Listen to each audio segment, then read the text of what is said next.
let's pretend that you're a VP of sales, you've got 20 salespeople, and you and I have been working together 6 months. Okay, give us a little bit of context. Okay.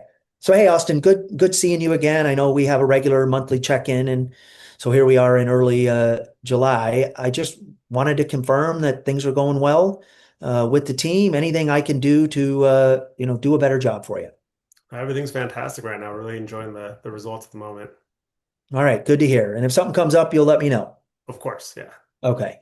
So it may or may not surprise you, but most of my new business comes from introductions, Austin. And if you and I can come up with a few names of people that you know well enough, would you feel comfortable sending them an email and copying me? Yeah, that sounds reasonable. All right, now I had a role play for just a sec. Yeah, 20% of the population, the data shows, no matter how happy they are with you, is not going to make an introduction for you.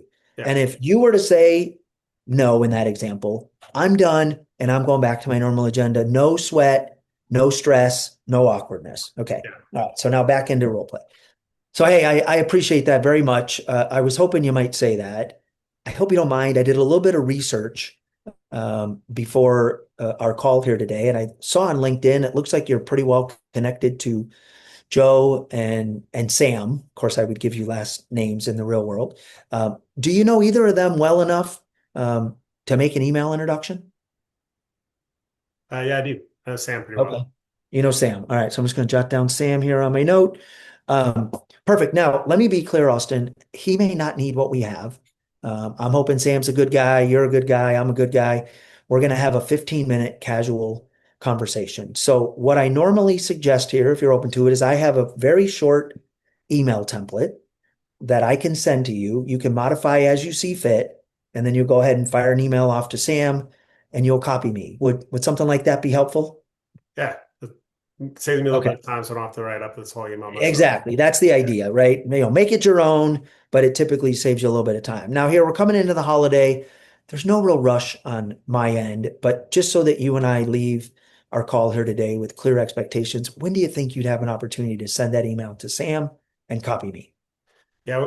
4th of July weekend, we're probably going to try to head out as Yeah. soon as possible. So maybe into next week.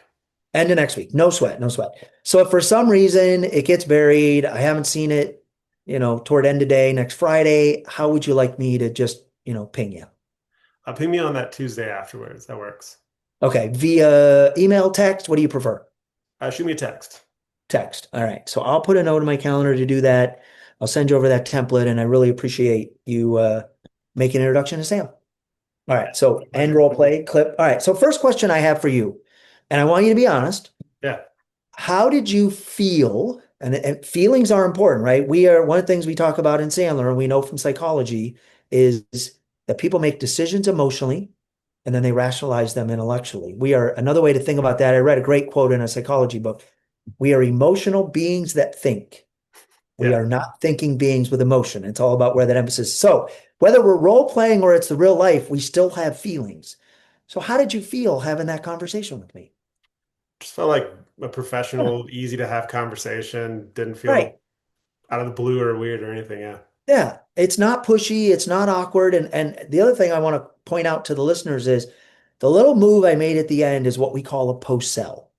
Most Mhm. people don't do that. And that's the whole bit about how much time do you need? How would you like me to follow up? Because here's what happens all the time. You say you'll introduce me to Sam. I send you the template. I didn't do the post sell. Now it's next Thursday and I haven't seen it. And I've got all kinds of thoughts going through my head. Oh man, should I follow up? Should I not follow up? We have all this machinations going on in our head, and it's no good for anybody. Now, when it's that following Tuesday and you've told me to text you, I don't feel awkward texting you, and you don't feel like I'm being a pest texting you because I'm doing exactly what you asked. And Yeah. I'm not pressuring you. If you just said, give me 2 weeks, no problem. And you're going to buy into the date because you provided me the date. Alternatively, here's what a lot of salespeople do. Well, I know we're coming to the holiday weekend. You think you can get that sent out by next Wednesday? You say yes, but you're not committed to the yes because it was my date, not your date. So that's the opposite. So again, I use the word introduction.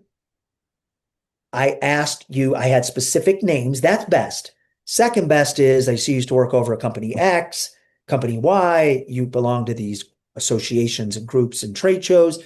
Those are my siloed approach. So plan A, strategy A is feed them names that are in your ideal client profile that they're connected to.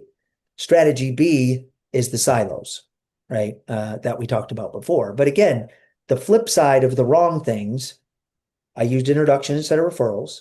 I gave you very specific names and I made it such that not who wants to give me money, who might be open to a 15-minute casual conversation. Hmm. And that's the opposite of the first one I did.